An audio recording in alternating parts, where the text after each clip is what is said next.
July. How's it going? My name is Sabrina. Welcome back to my channel. Today I'm going to be doing my July wrap-up, which was quite a few books. I definitely got some reading done in July.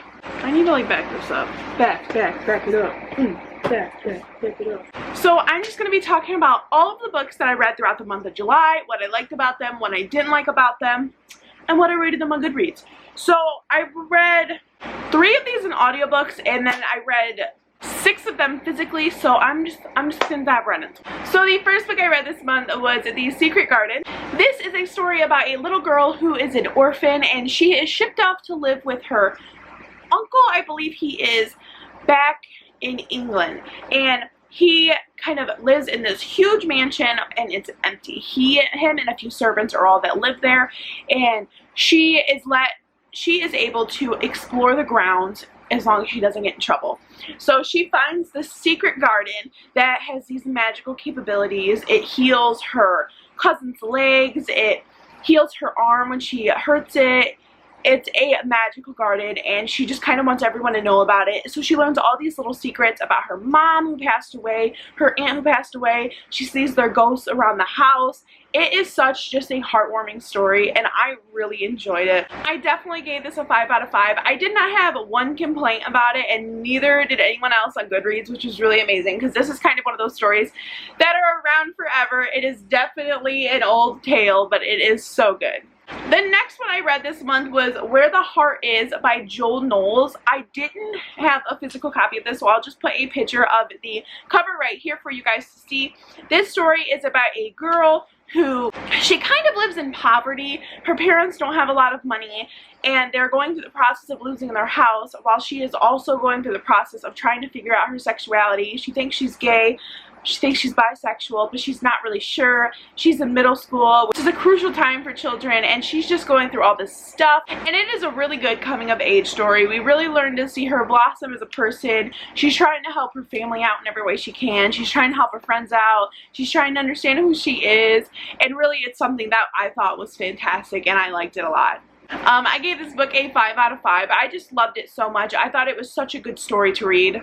The next book I read this month was The Boy, the Bird, and the Coffin Maker by Matilda Woods. This is a middle grade novel about a little orphan boy who shows up in this town, and he starts stealing this coffin maker's food when he's not there. So one day the coffin maker catches him, and he's like, no, don't leave, stay, I just want to know who you are. So it kind of blossoms into this little friendship between the boy and the coffin maker and the little boy's bird.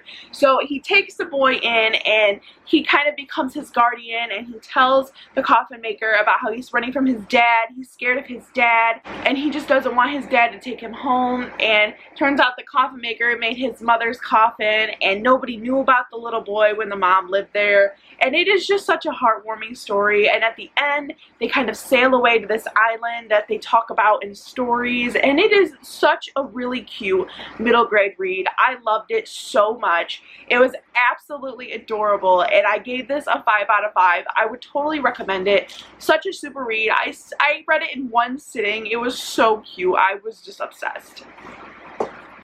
The next book I read was 100 Hours by Rachel Vincent. This book is about 4 spoiled, rotten, rich teenagers who go to Colombia on vacation, and they are kidnapped by a cartel and the militia because they want one of the girls' dad to ship out bombs to the US. I honestly hated this book. I thought the concept could have been so good.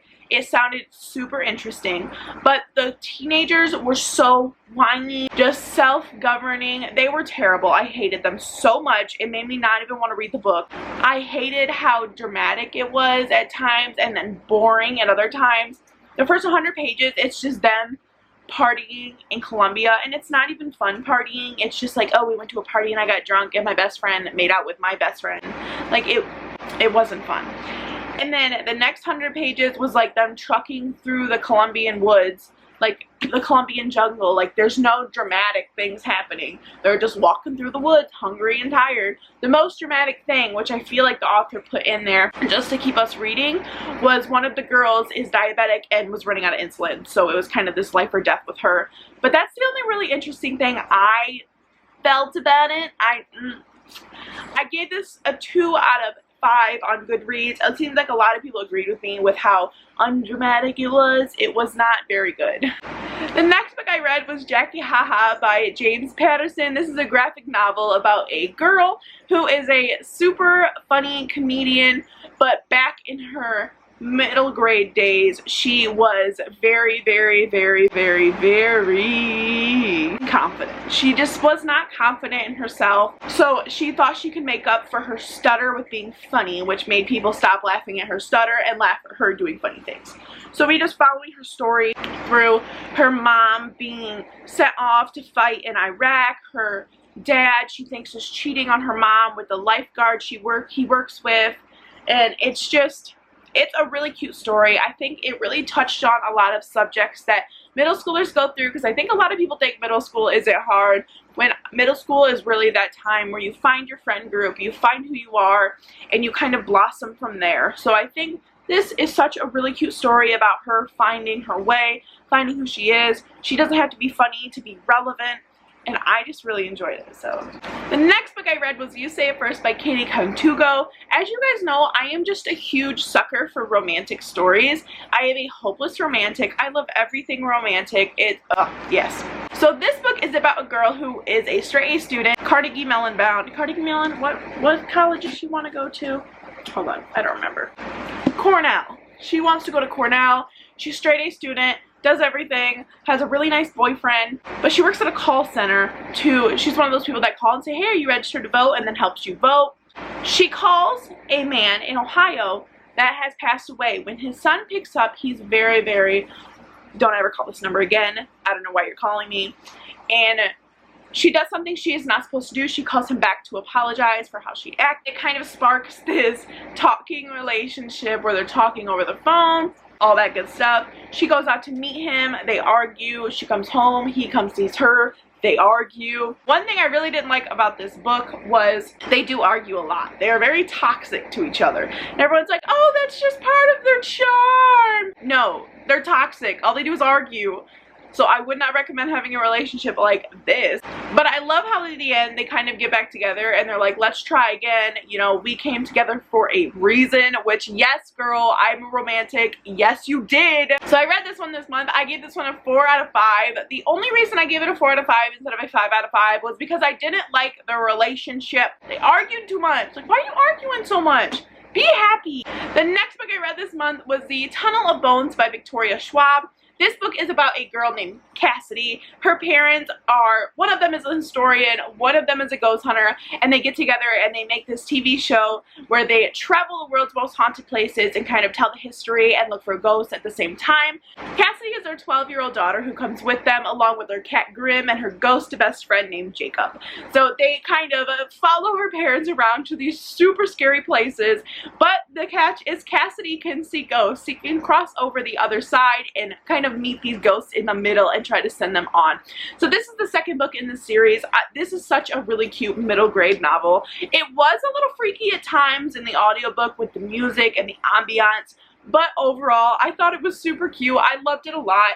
Cassidy kind of shows us a lot of life lessons that we need to learn, like how to be a good friend, how to be a good child, putting yourself before others when you need to. It is a super good book. I loved it a lot. I would highly recommend it. It is a little creepy, so if you have kind of a low creep tolerance, I wouldn't recommend it, but it was super cute. I loved it a lot. On Goodreads, I did rate it a 5 out of 5. I don't have any bad things to say about this book. I loved it. The next book I got was This Is Where It Ends by Mariki Nijkamp. I butchered that. I'm so sorry.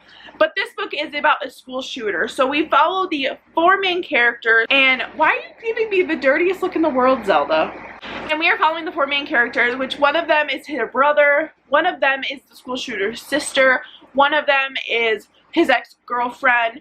It is a very graphic book. One thing I say before I go into this is if you have an experience that is a school shooter, I would not recommend this book just because how graphic it is, and I know there are a lot of triggers that go on with school shooting victims, so I wouldn't recommend this book if it was someone that went through something like that. So that being said, I did enjoy this book for the most part. I thought it was a very accurate representation of the fear that comes along with being locked in a school with a school shooter. One thing I didn't like was how graphic it was, and I know that was a big part of the story, but I'm not really a graphic type of person in that type of way. I don't really like to watch people die in books. That's not something I enjoy seeing, so. But overall, I did give this book a 4 out of 5. I was not my favorite book, so I couldn't give it a 5 out of 5, but I did enjoy it a lot. And the very last book I read in July was A Court of Thorns and Roses by Sarah J. Maas. This is when I started tabbing my book. So this book is about a girl named Farah. Oh. So I just want everyone to know that when I read this book, I didn't realize there was a punctuation guide in the back, and I was real salty about it. So Farah lives in this town that is just across the wall from this magical fairy kingdom where they don't want to go because the fairies don't like humans and humans don't like fairies. So she is out in the woods. She hunts to feed her family because they are very, very poor. And when she is out there, she sees this wolf going to kill a deer. So she kills the wolf and skins it for its pelt and then takes the deer home. A few days later, a fairy comes and collects her because that wolf was a fairy, and in their treaty, they cannot kill fairies. So she is forced to go back to this fairy kingdom with this guy named Tamerlane, who is the High Lord of Spring, and he forces her to live with him and kind of do whatever the hell she wants, but she has to live in this fairy country because of what she's done. While she is in the fairy kingdom, she is just always looking for a way to escape. She's asking other fairies ways to escape, ways to catch people to help her escape. Well, towards the middle, we learn something. Tamerlane did not catch her because of the treaty. It was for different reasons. And then we slowly go into she's kind of fighting for Tamerlane's life, fighting for her own life, fighting for the whole Spring Court's life. She learns that all of the seasons' lives have been enslaved, and it's just a very good book. I didn't think I was going to like this book because of the hype that's wrapped around the Court of Thorns and Roses novels. I thought it was going to be overhyped. It was not going to be good. It was just going to be like every other high fantasy novel I've ever read in my life. I enjoyed it. It was so good. I read it in 3 days. I don't have one bad thing to say about it. I love Tamerlane. I am Team Tamerlane. Everyone's like, that'll change in the second book. Guess what? I don't care. But yes, this is the book that I read last. I just finished it last night. It was so good. 10 out of 10 would recommend. So that is my July wrap up. I really hope you guys enjoyed this video. If you pick up any of these books, let me know, because some of them are good, some of them are bad. I think it was a pretty good month for me with how many good ones I had. So I did hope you guys enjoyed this video, and I will hopefully see you in my next one. Bye!